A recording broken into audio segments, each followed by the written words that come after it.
I still remember hobbling across the finishing line of my first marathon, 4 hours and 29 minutes on the clock, legs wrecked, and a part of me wondering if I was even built for this. Fast forward 12 months, and I crossed the line in 3 hours 12 minutes.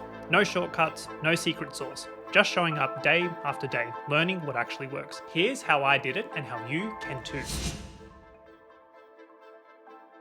Obviously, I didn't suddenly shave over an hour off of my PB time in my second marathon.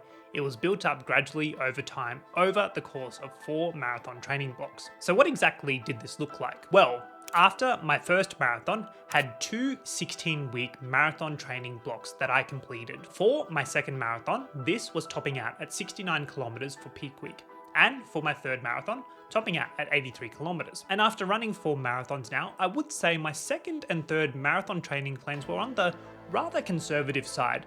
My main focus for the second and third marathon builds were really to nail my nutrition, and then for my third, gradually increase my mileage that I was covering each week. And after crossing the finishing line in Chicago, knowing I still had quite a bit of energy left, wanted to use Tokyo as the marathon where I really pushed my limits. The main change that I made when it came to my fourth marathon was increasing the overall mileage that I'd cover, topping out at 105 kilometers in peak week. My Tokyo Marathon training plan was a 13-week build, having about a month or so off after Chicago and getting started in early December. To adjust to the increased training load that I was putting my body under, I would peak every 3 weeks during training before using the 4th week as a deload week to let the body rest and recover. And due to plantar fasciitis starting to affect me in the later parts of my marathon training, decided to stick to a 3-week taper to allow my foot to rest. So now, here's a bit of an insight into what exactly my training looks like each week. I'll use my 3 peak weeks over the course of the training plan. So for week 3, on the Monday, had 10 kilometers. On the Tuesday, a gym session in the morning, and then 8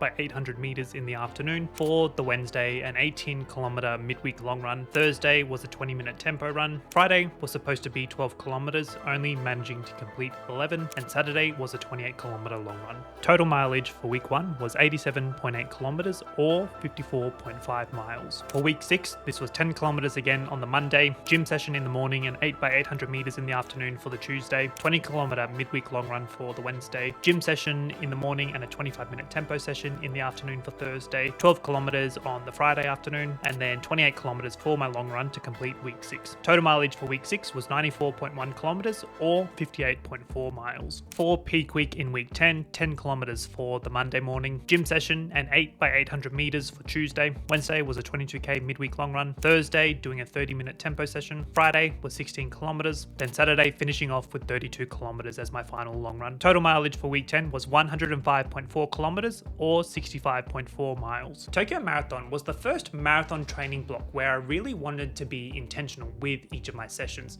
deciding to invest quite heavily in a running shoe rotation that allowed me to do so. And after running the marathon, I believe these 2 workouts were the key to shifting the needle for me. The first session was introducing a midweek long run into the training plan.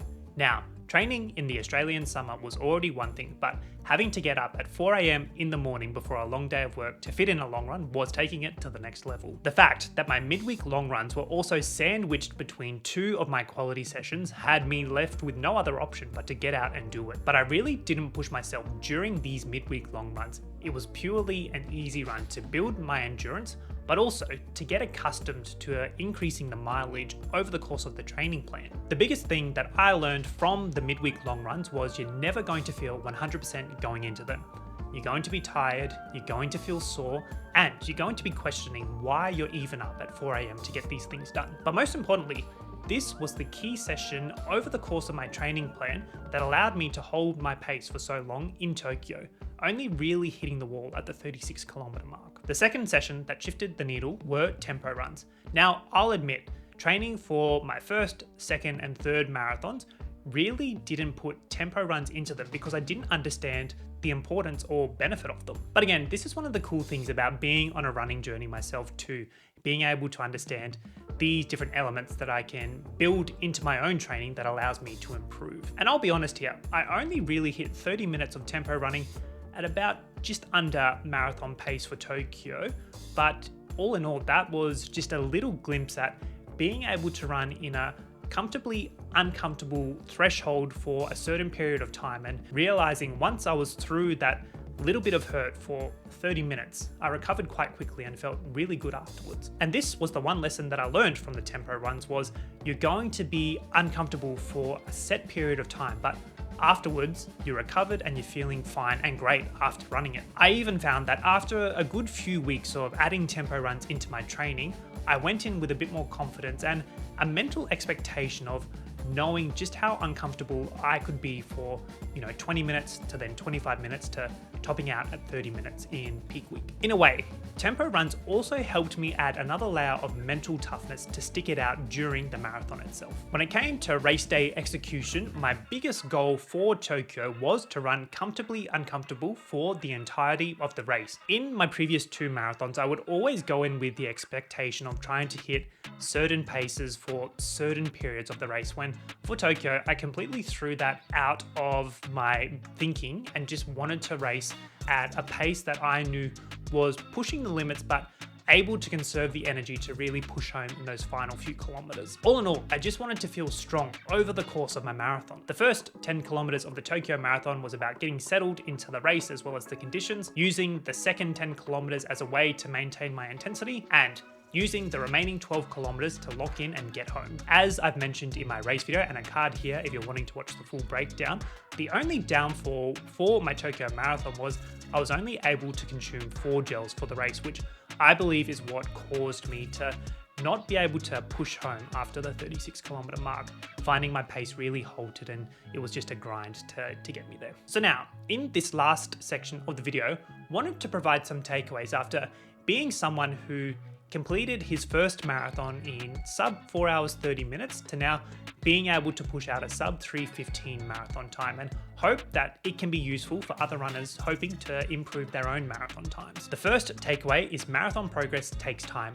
I didn't suddenly shave over an hour off of my marathon PB time in one marathon training block. It took 3 consecutive training blocks, training consistently, learning from my mistakes for each of the races, and creating a game plan each time to slowly improve bit by bit. If you're chasing a big improvement in your marathon time, you have to be patient and to trust the process. My second takeaway is that easy mileage is underrated. Don't get me wrong, speed workouts do help when it comes to improving your marathon time, but it's the easy running that helps build the foundation to get there. The more comfortable you get logging more and more mileage at an easy pace, the greater your endurance gets, the better your running economy gets, and also injury prevention. Look for sessions in your training plan where you can gradually increase some easy mileage into those. My last takeaway is the biggest gains actually happen off of the course. Training isn't just about ticking off those sessions. It's about how you approach your recovery, your nutrition to ensure you're fueled properly, but also your sleep and how you manage everything else going on in your life. And even thinking now, I feel like this is one key aspect to the marathon itself that only other runners can really empathize with.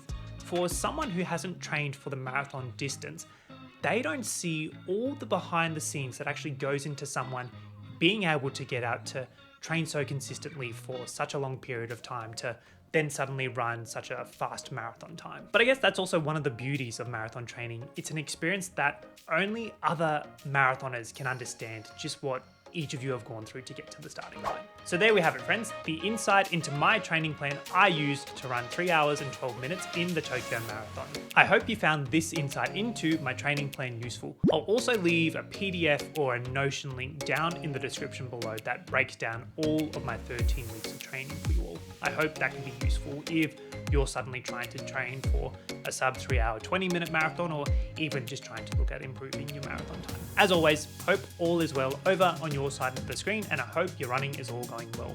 I'm Jack, and I'll see you next time. Catch ya.